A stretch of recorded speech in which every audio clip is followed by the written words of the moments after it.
There's this idea that meditation is always supposed to be this perfectly peaceful, transcendent experience.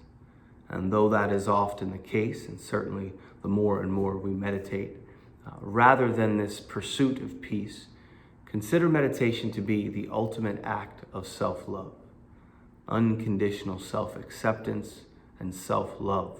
This time that you carve out each and every day to be fully present with yourself just as you are, whether that's present with a busy brain with thoughts coming and going, thoughts that might be unpleasant or might be painful, whether that's a willingness to be present with emotions that rise to the surface that again might be unpleasant, depressive, or frustrating. It is an act of self-love, a willingness to be fully present with yourself as you are. In many ways similar to perhaps how you would be with a loved one who had taken ill and was in the hospital. You would sit there by their bedside and you would hold their hand and you would allow them to complain if they needed to complain.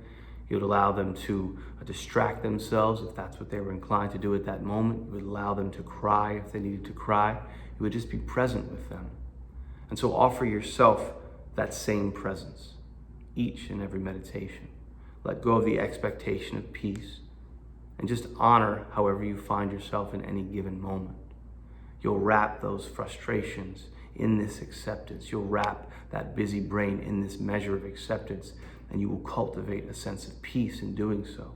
And that peace that you cultivate just through that love, through that acceptance, it will start to spread from those meditations out into your everyday life.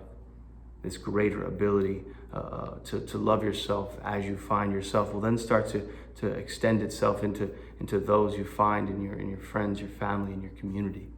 So consider that the next time you meditate. It's not this forceful pursuit of peace, but rather it is this act of self-love, this willingness to be present with yourself exactly as you find yourself.